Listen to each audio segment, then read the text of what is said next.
Qué placer saludarles, ¿cómo están? Estamos iniciando Salvando Vidas. Gracias por estar semana tras semana acompañándonos y por supuesto con temas que son de interés para todos, ¿verdad? Y siempre hago la mención porque luego estos programas quedan en la plataforma de Truli, pero estamos grabando en plena pandemia. Estamos ya pasando casi 90 días o más cuando fue declarado pandemia el COVID-19 y eso ha hecho que la gran mayoría de las organizaciones, de las empresas, tengamos que adecuarnos a una nueva manera de vivir, aunque a algunos no les gusta, personalmente tampoco, pero dicen el nuevo modo COVID de vivir, ¿verdad? Yo diría que tenemos que acostumbrarnos a algunas cosas que son buenas de repente, como la higiene y todo eso, pero bueno, la vida después continúa. Hoy vamos a hablar acerca del protocolo para la apertura de los templos. En la fase 3, en el Paraguay, se permite a las iglesias ya reunirse en forma presencial con el número hasta 20 personas. En otros países ya se está trabajando, ejemplo, España está más adelantado ya, otros países todavía no iniciaron, pero en fin, con el correr de los tiempos, todos los países van a ir habilitando fases y las iglesias van a entrar en las fases y van a poder volver a realizar sus cultos. Hoy vamos a hablar sobre el protocolo para las iglesias aquí en el Paraguay, que yo creo que va a ser similar en la mayoría de los países. Breve intro y ya estamos con nuestro invitado. Hoy en Salvando Vidas versión TV hablaremos sobre el protocolo para la apertura de los cultos. Es importante recordar que estamos saliendo del encierro gradualmente y que las fases tienen una lógica, por lo que es importante cumplir con las medidas sanitarias. Semana atrás, el Ministerio de Salud ha establecido iniciar con la fase 3 de la cuarentena inteligente. Esto implica que las iglesias podrán volver a reunirse en sus templos. Para esto se tendrán en cuenta protocolos que eviten la propagación del virus ante la aglomeración de las personas. ¿Cuáles son estos aspectos a tener en cuenta? Hoy hablaremos al respecto en Salvando Vidas versión TV. Muy bien, seguimos ya con nuestro invitado del día de hoy. Él es el doctor Darío Ramírez, conocido. Voy a empezar de cómo lo conocemos, comunicador de muchos años, en una de las radios más importantes del Paraguay, actual presidente de la Convención de Hermanos Menonitas en el Paraguay y coordinador nacional del Consejo de la Asociación de Iglesias Evangélicas. Doctor Darío Ramírez, bienvenido. Muchísimas gracias, Juan, y a toda la distinguida audiencia. Es un privilegio compartir contigo y en este tiempo también con todos nuestros televidentes. ¿Cuántos años ya de trayectoria como comunicador?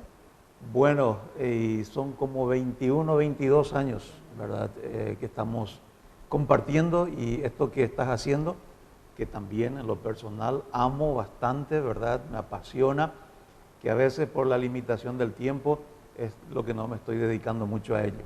Pero estuviste un tiempo también estudiando en el exterior, hiciste el doctorado en el exterior, ¿verdad? Asimismo, tuve la oportunidad de hacer mi PhD en el exterior y eso me llevó unos 2 años a ausentarme del país con mi familia y ahora de regreso hace unos 6 años a pleno nuevamente aquí en el país. Esos 2 años que te fuiste fueron años sin parar en los medios de comunicación.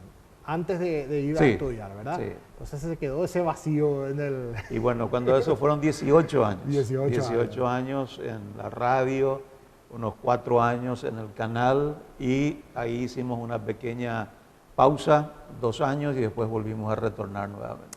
Hoy como presidente de la Convención de Hermanos Menonitas en el Paraguay. Asimismo es, hoy tengo la bendición y la confianza de las iglesias que conforman la gran familia de la Convención de Iglesias Paraguayas Hermanos Menonitas, unas 61 iglesias en todo el país y con unos casi 4.000 miembros que tenemos en el país.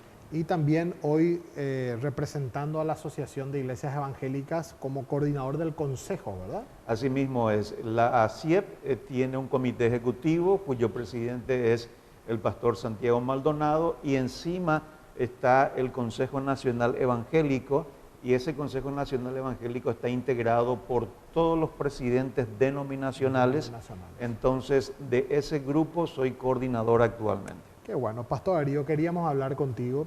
En Paraguay estamos iniciando la fase 3 de la cuarentena inteligente, donde se permite ya a las iglesias reunirse en forma presencial. Pero en la fase 2, creo que los pastores ya podían desarrollar la labor pastoral en las casas, ¿verdad? Contanos, por favor, cuántas veces se han reunido con el Ministerio de Salud, han trabajado en un protocolo, llegamos hasta la fase 3 con un protocolo ya trabajado en forma conjunta, que la gente se entere un poco cómo sucede. Muy bien, quisiera antes de responder directamente a esa pregunta compartir 3 cosas que trajo también esta pandemia, porque no tenemos que ver solamente como algo malo, algo negativo, sino que ha traído cosas muy positivas la pandemia. En primer lugar, podemos estar mencionando que ha traído mucha formalización primero de las empresas.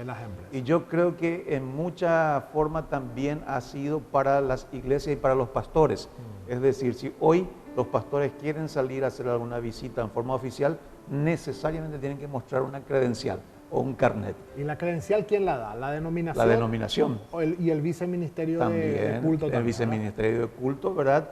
En ese sentido es un respaldo legal e institucional muy bueno. Y creo que eso es altamente positivo. En segundo lugar, ha llevado también a que se pueda ver con más fuerza la solidaridad de las iglesias a nivel país, no solamente aquí en la capital, sino a nivel país.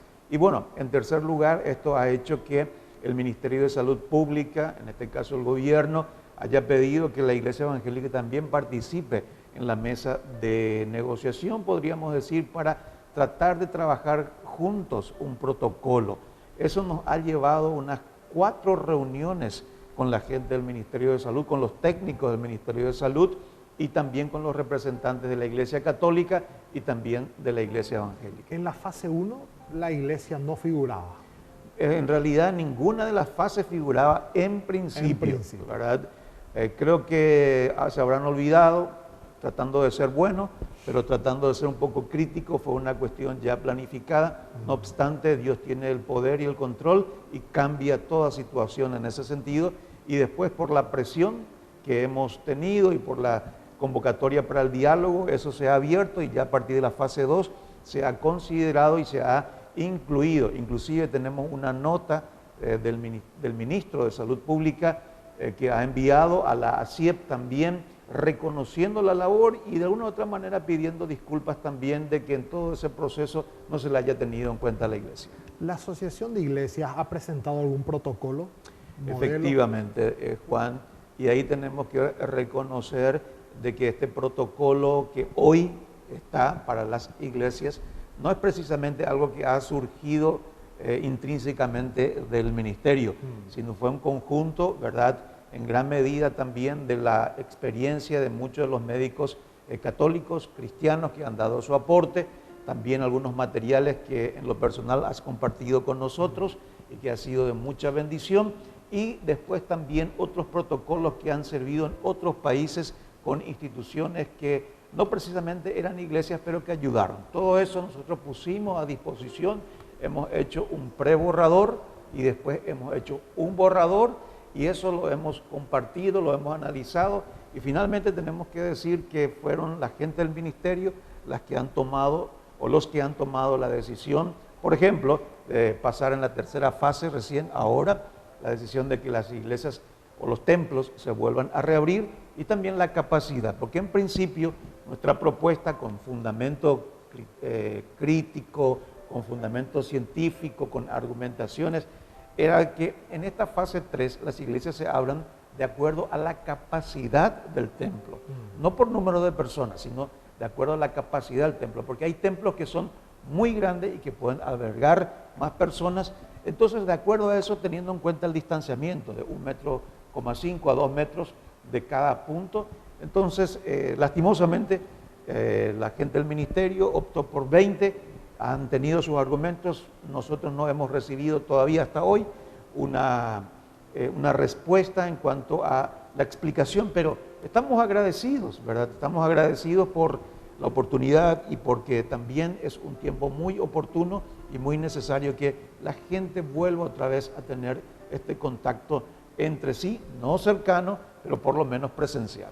Yo escuché en diferentes lugares, doctor Darío, que las fases, o sea, la inclusión de la iglesia en las fases era innecesaria porque ven como a la iglesia algo no esencial. Así dicen algunos, ¿verdad? Por eso decían, vamos a habilitar el sector económico, restaurantes, shopping, pero la iglesia puede esperar. Y bueno, y allí...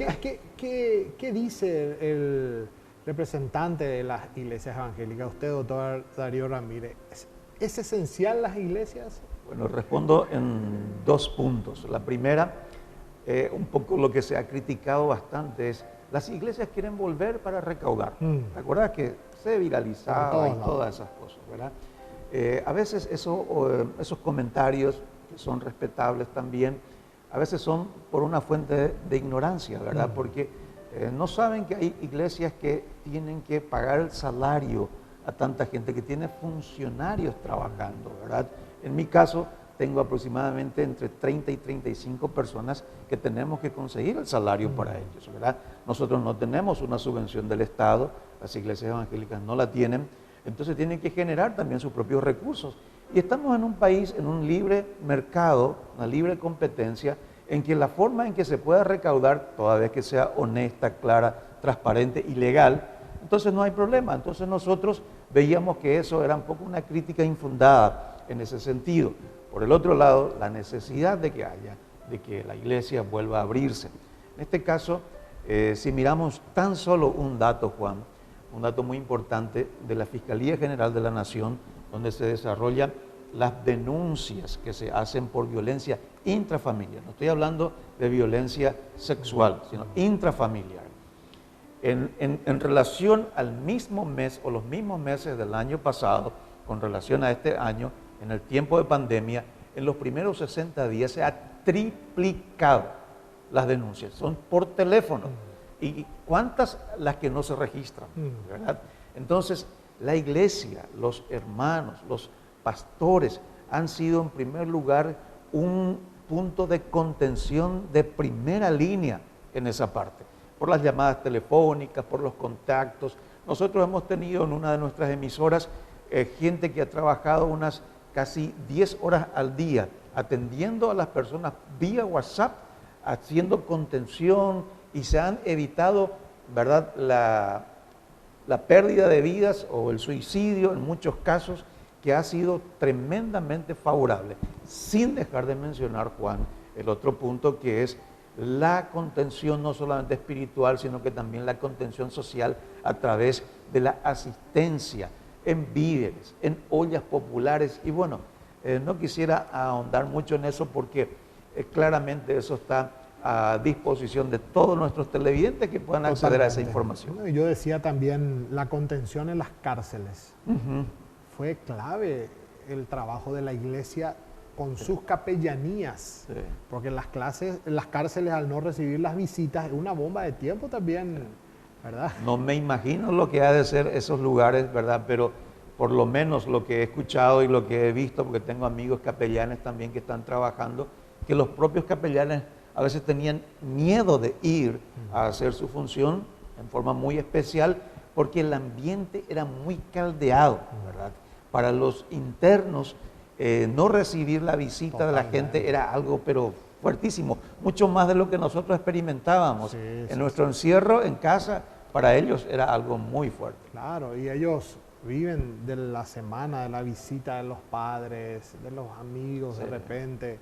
Bueno, vamos a hacer un breve corte y al volver, la Convención de Hermanos Menonitas ha hecho un aporte muy importante a las iglesias del Paraguay, simplificando todo un protocolo, que el protocolo, si uno lo va a leer, son hojas, 14 hojas. 14 hojas.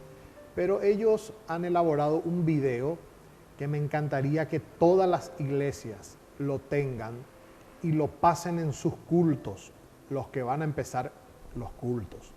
Hay un segundo video de protocolos para los grupos hogareños, las células como se conoce, ¿verdad? Entonces, un breve corte y enseguida estamos nuevamente aquí en Salvando Vidas. Vamos a seguir hablando de los protocolos.